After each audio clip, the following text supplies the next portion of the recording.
All right, ladies and gentlemen, boys and girls, welcome back. It's me, it's Dave, the Real Music Observer, observing real music in real time for real people just like you right there, and just like me right here. All right, so I guess all of a sudden people are watching the video I did about Steve Augeri and Arnel Pineda, both of whom I believe should be in the Rock Hall of Fame with Journey.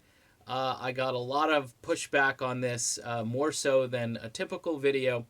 Here's my logic again, my reasoning. I've had some good counter arguments. I think it sharpens your position if you've got a position that you can defend. I think my position is defensible for a couple of reasons. Number one, these guys were very important at keeping this band alive so they could be considered for the Hall of Fame, because longevity helped the group. Being active helps your cause. Def Leppard's getting in.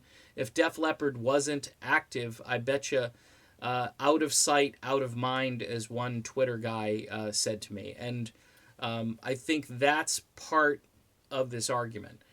Somebody came back with, well, none of the music that they were involved in or with has stood the test of time. Correct.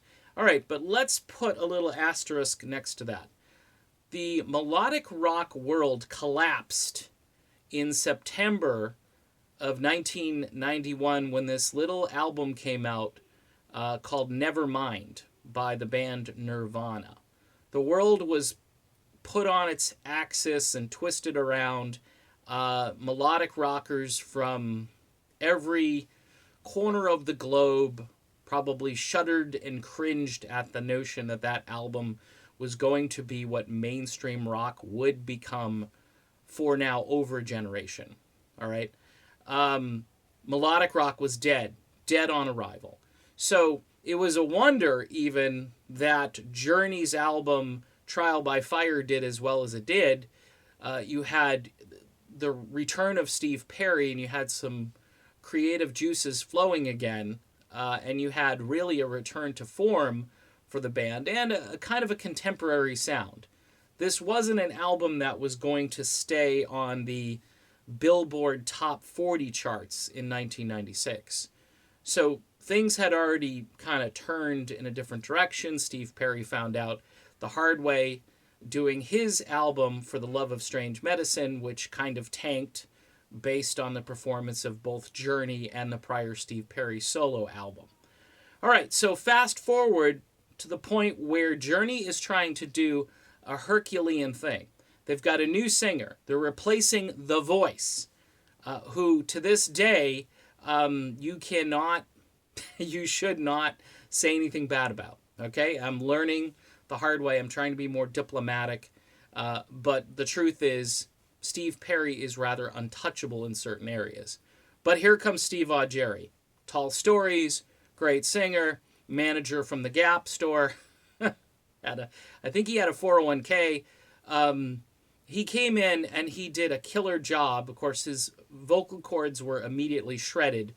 By the way, shredded much sooner than what has been reported out there. Just to throw that little tidbit out there.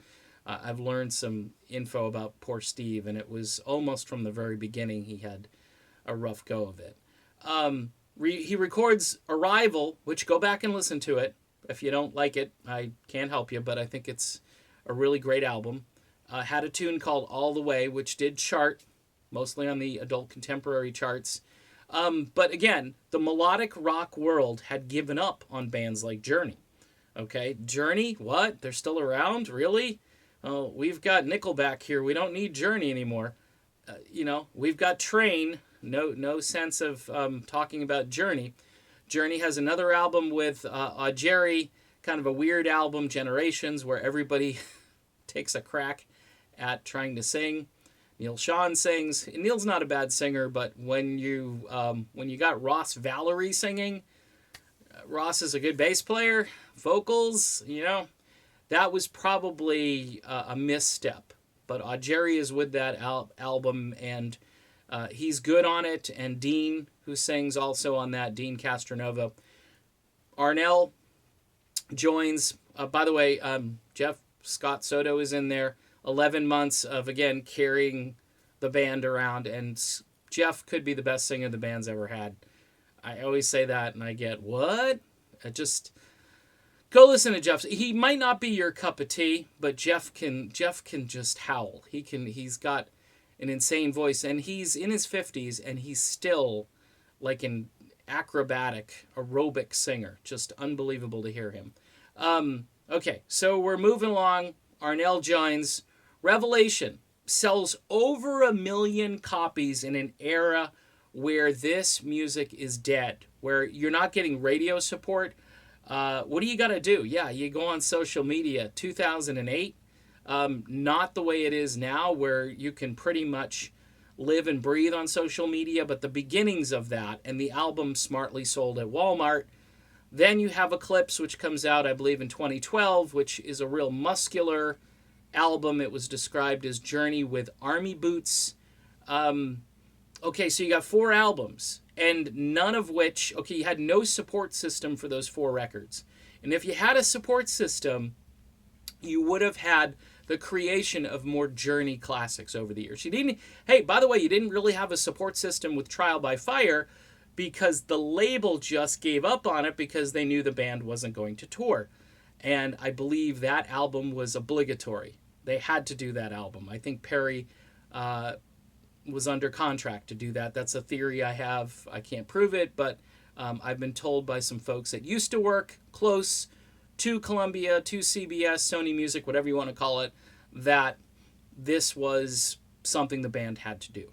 So there it is, laying it out as to why there could be an argument for Augeri and for Arnel, especially Arnel. Of everybody, I would put Arnel at the top of that list because he's the longest tenured lead vocalist the band has ever had, continuously, okay? And he's paid the price. His vocal cords have paid the price. All right, done with this video. I know, tedious, lengthy, irritating. That's what I do. See ya.